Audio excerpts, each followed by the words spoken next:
Olá, bom dia!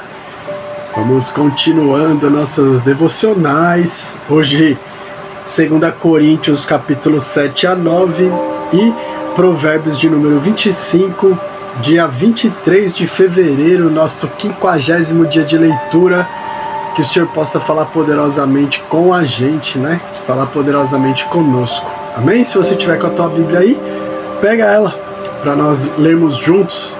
Pai amado, colocamos diante de Ti esse momento da leitura, que o Senhor possa falar conosco, que nós possamos estar com o nosso coração aberto, nosso espírito moldável, e que o Senhor possa ser glorificado com o nosso estilo de vida através dessas leituras, Pai, em nome de Jesus, amém. Pega então 2 Coríntios capítulo 7 ao 9 e Provérbios 25, capítulo 7, versículo 1, diz assim: Amados, visto que temos essas promessas, purifiquemo-nos de tudo o que possa contaminar o corpo, e por conseguinte a alma, aperfeiçoando a santidade no temor de Deus. Acolhei-nos em vosso coração, a ninguém tratamos com injustiça, a nenhuma pessoa prejudicamos, de ninguém jamais nos aproveitamos. Não digo isso para de alguma forma vos condenar, pois já afirmei que estais em nosso coração, para juntos morrermos ou vivermos. A minha confiança em vós é grande, e muito me orgulho por vossa causa. Sinto-me grandemente confortado e transbordante de júbilo em toda a nossa tribulação. Pois nem quando chegamos à Macedônia tivemos descanso, pelo contrário, em tudo fomos atribulados, externamente tivemos lutas, e internamente temores. Deus, contudo, que consola os abatidos, consolou-nos com a chegada de Tito, e não somente com a vinda dele, mas semelhantemente com a consolação que Tito recebeu de vós. Ele nos relatou sobre a saudade, a tristeza e a preocupação que tendes por mim, de maneira que me alegrei ainda mais. Porquanto, mesmo que vos tenha entristecido com a minha carta, eu não me arrependo. De fato, a princípio me arrependi, pois percebi que aquelas palavras vos entristeceram ainda que por pouco tempo. Agora, no entanto, me alegro, não porque fostes contristados, mas porque o feito da tristeza vos levou ao arrependimento. Porquanto, segundo a vontade de Deus, é que fostes entristecidos, a fim de que não sofresseis prejuízo algum por nossa causa. A tristeza, conforme o Senhor, não produz remorso, mas sim uma qualidade de arrependimento, que conduz à salvação.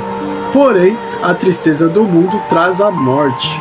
Pois vede o que esse constrangimento segundo a vontade de Deus produziu em vós.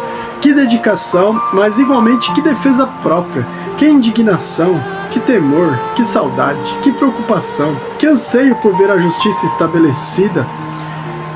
Em todos os aspectos, provastes estar inocentes nessa questão. Portanto, ainda que eu vos tenha escrito, não foi por causa daquele que praticou mal, nem por causa daquele que foi prejudicado, mas para que diante de Deus vos fosse possível perceber a si mesmos como sois dedicados fraternalmente a nós.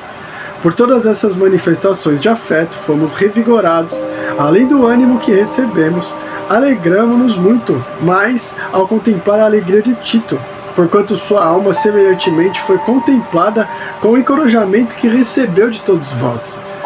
Pois eu havia declarado a ele que estava orgulhoso de vós e não fui decepcionado por vós, mas como tudo o que vos afirmamos era verdade, assim também o orgulho que manifestamos a Tito se provou verdadeiro. E o carinho dele para convosco é ainda mais intenso ao recordar da obediência de todos vós e de como recebestes com temor e tremor. Alegro-me por poder depositar plena confiança em vós. Capítulo 8. Agora, irmãos, desejo que tenhais pleno conhecimento da graça que Deus concedeu às igrejas da Macedônia. No meio da mais severa tribulação, a grande alegria e a extrema pobreza deles transbordaram em rica generosidade, porquanto posso dar testemunho de que contribuíram de livre vontade na medida de seus bens e até mesmo acima disso. Pois nos solicitaram com muita insistência o privilégio de participar da assistência em favor dos santos. E não simplesmente fizeram o que esperávamos, mas primeiramente deram a si mesmos ao Senhor e a nós pela vontade de Deus. De tal maneira que pedimos a Tito que, assim como já havia começado, semelhantemente completasse essa expressão de graça da vossa parte. Todavia, assim como tendes transbordado em tudo, em fé, em palavra, em conhecimento, em toda a dedicação e no amor que temos despertado em vós, vede que igualmente transbordeis nesse privilégio de contribuir. Não vos digo isso como quem dá ordens, mas para provar a sinceridade do vosso amor, mediante a comparação com a dedicação de outros. Pois conheceis a graça do nosso Senhor Jesus Cristo, que sendo rico, tornou-se pobre por vossa causa, para que fosseis enriquecidos por sua pobreza. Portanto, esse é o meu conselho. Convém que façais vossas contribuições, já que desde o ano passado fostes os primeiros, não somente a contribuir, mas também a sugerir esse plano de cooperação. Agora, pois, completai a obra a fim de que a forte disposição de realizá-la seja igualada ao zelo em concluí-la de acordo com os bens que possuís. Porque, se existe disposição, isso é aceitável conforme o que alguém possui, e não segundo o que não tem. Entretanto, nosso desejo não é que outros sejam aliviados enquanto sejais sobrecarregados, mas que haja justo equilíbrio. No presente momento, a vossa fartura suprirá a grande necessidade deles, para que de igual modo a abundância deles venha a suprir a vossa privação e assim haja igualdade. Como está escrito, quem muito havia colhido não o fez em excesso, para que nada faltasse a quem pouco recolhera.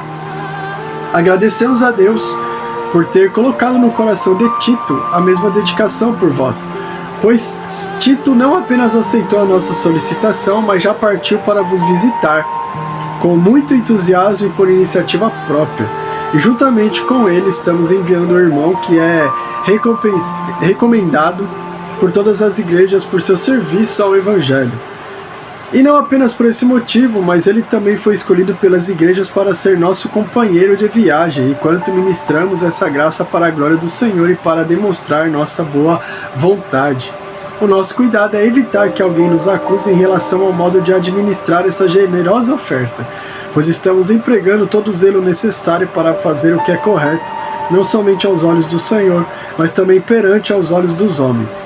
Além de tudo, estamos enviando com eles o nosso irmão, que muitas vezes e de várias maneiras já nos provou ser zeloso e agora ainda mais dedicado, por causa da grande confiança que ele tem em vós. Quanto a Tito, ele é meu companheiro e cooperador para convosco. Quanto aos nossos irmãos, eles são apóstolos das igrejas e glória para Cristo. Portanto, diante das demais igrejas, manifestei a esses irmãos a prova do amor que tendes e a razão do orgulho que temos de vós. Capítulo 9. Ora, quanto à assistência em favor dos santos, não há necessidade de que vos escreva, porquanto estou convicto da vossa total disposição, da qual me orgulho de vós diante dos macedônios, informando que Acá está pronto para contribuir desde o ano passado. E a vossa dedicação tem incentivado muitos outros.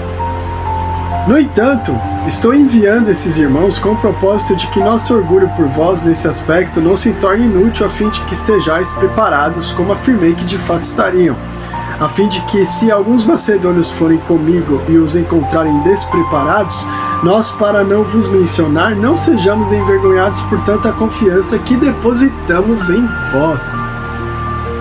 Sendo assim, considerai necessário pedir a esses irmãos que vos visitassem e preparassem de antemão a vossa contribuição, que já havia sido prometida, para que esteja pronta como oferta generosa e não como algo arrancado da avareza.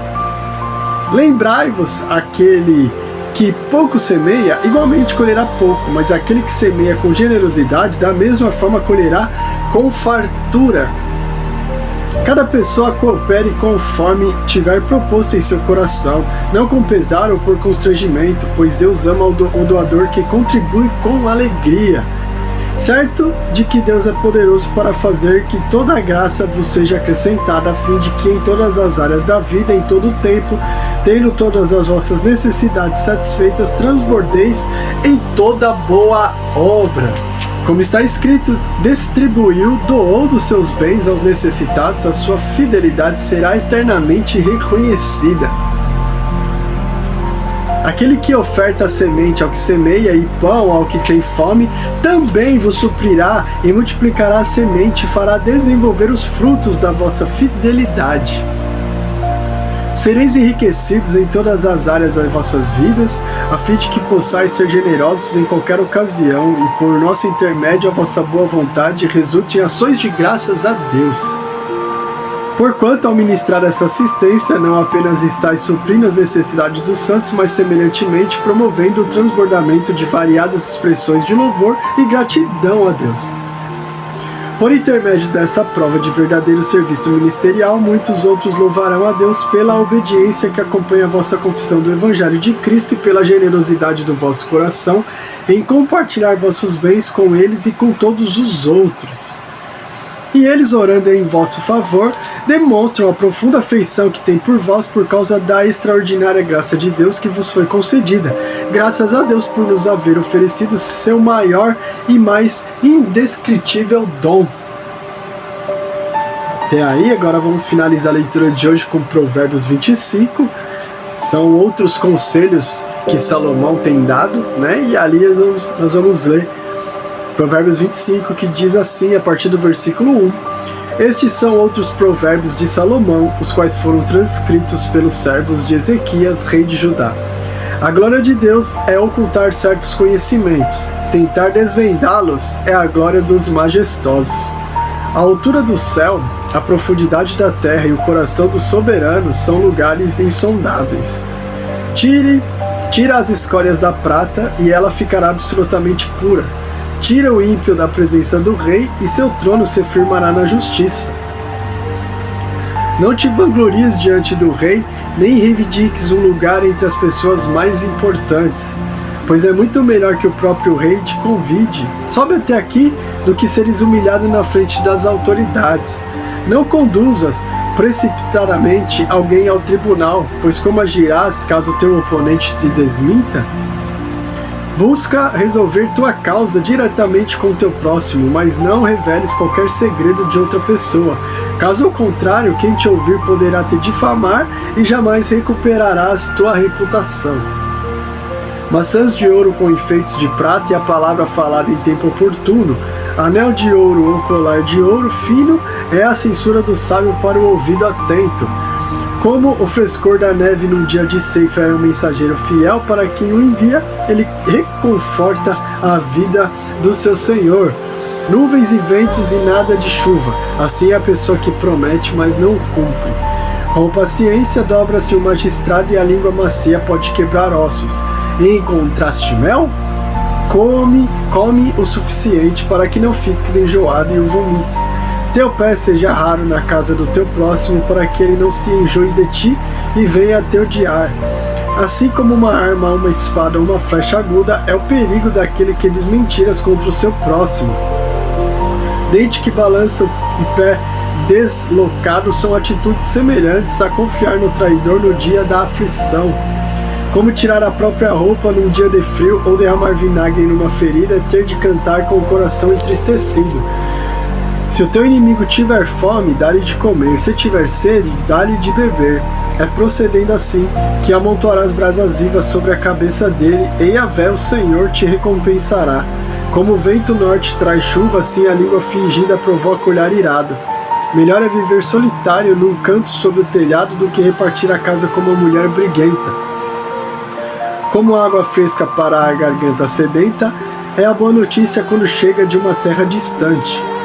Fonte turvada e nascente poluída é o justo que se amedronta na frente do ímpio. Não é bom comer muito mel, nem buscar glória sobre glória. Uma cidade aberta, sem muralhas, tal é o homem sem autocontrole. Amém?